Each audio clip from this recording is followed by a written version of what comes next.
In the silence, your presence remains.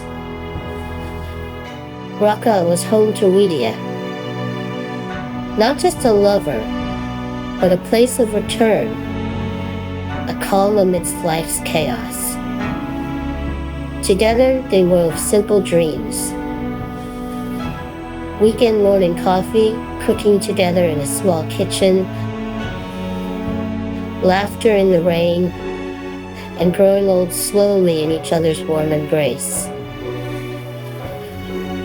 But life doesn't always follow one's hopes. The illness crept in slowly, silently.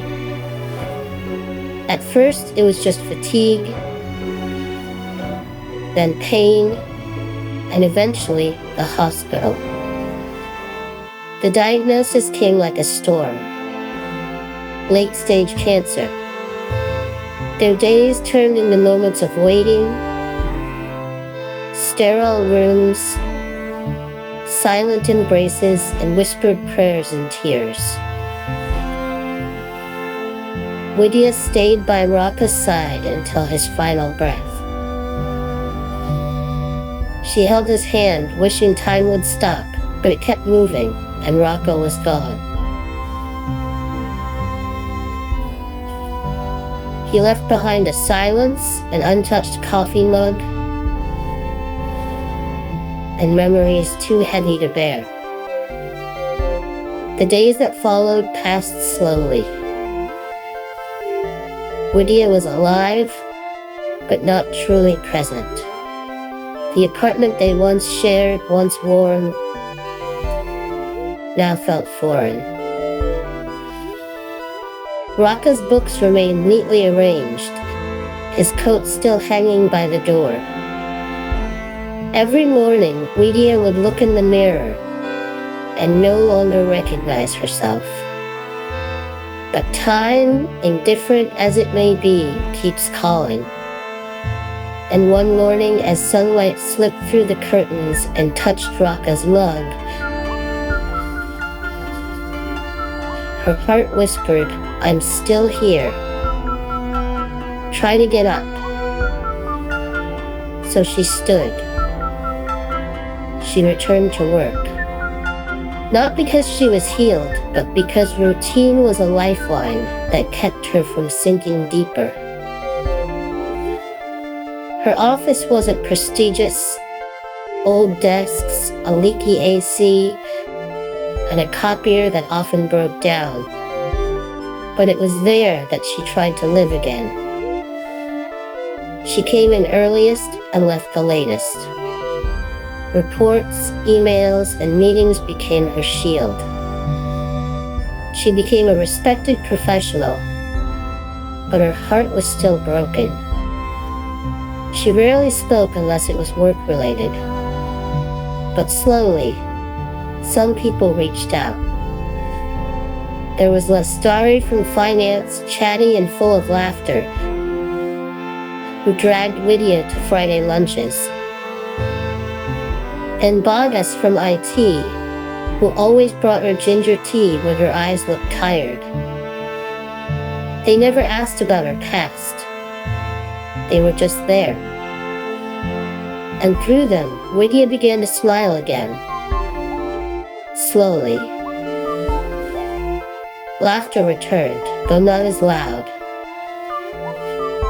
Her heart started to feel warm, though still not whole.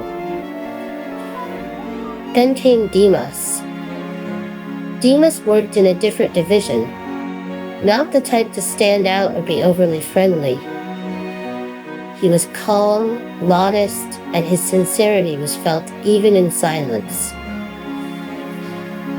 Known for his dry humor and ability to fix chaos without fuss.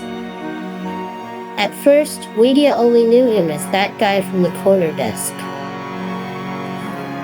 But Dimas had been paying attention. Not with curiosity, but with respect. He approached gently. He started with small gestures, bringing sugarless coffee, leaving little notes with bad jokes, or offering help editing documents. He never pushed Lydia to talk. He simply showed up patiently. One night, after working late, they sat in the office pantry. The lights were dim, the room quiet. "I lost someone," Lydia said softly. "His name was Raka." Dimas didn't look surprised or sympathetic. He nodded slowly and replied, "You don't have to forget him to open your heart again." That was when Lydia realized Dimas didn't come to replace anyone. He came to create a new space. Days passed. Sometimes Lydia still drowned in memories. The scent of rain, old songs, Raka's shadow. They still visited. But Dimas never left. He never demanded. He waited, patiently, gently. He didn't try to heal Lydia's wounds. He stayed with them. He showed that love after loss wasn't betrayal. It was courage. The courage to feel again, to trust again, to live again. Lydia didn't fall in love with a bang. She fell slowly, like a flower turning to light, a little more each day. And when she finally held Dimas's hand, it wasn't because she was completely healed. It was because she knew, within her unfinished wounds, she had found someone who made her want to grow again. Between silence and hope. That night, the office was long empty. Only the pantry lights remained on. Lydia sat in the corner near the window, hugging her nearly cold tea. Dimas walked in quietly, carrying 2 packets of bread and a can of soda. "I didn't know if you're a tea or coffee person at night," Dimas said, sitting across from her. "So I brought both.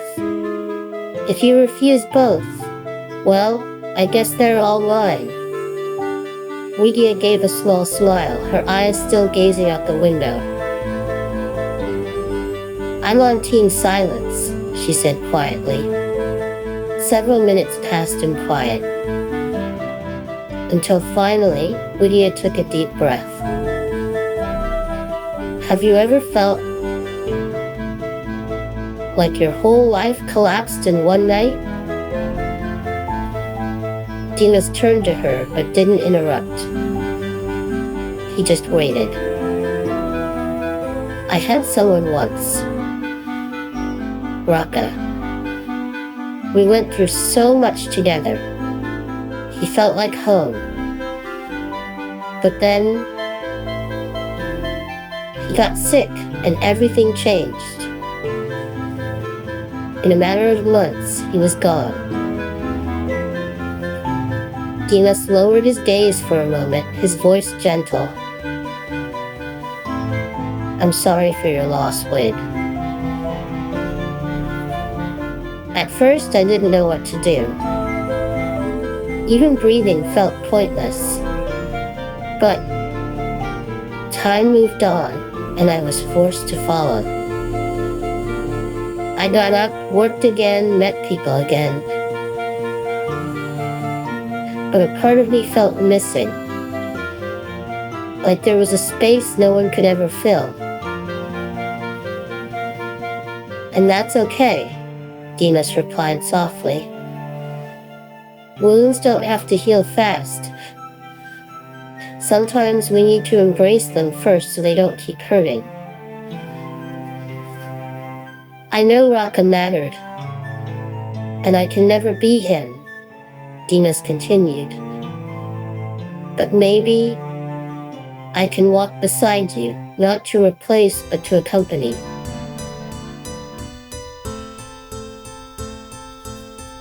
"I'm scared, Dimas. Scared that if I open my heart again, I'll lose again. Scared to feel guilty for being happy without him. Happiness isn't betrayal, Wid. It's proof you're strong. And I don't need you to be perfect or whole. I just want you to be you, with all your scars and your courage. Roots that shaped him. Widya looked at Demas with curious eyes. You're always so calm, like you always know what to say. Have you ever had your heart broken too? Demas gave a small smile. Heartbreak? Many, but not just about love. I lost my parents when I was 5.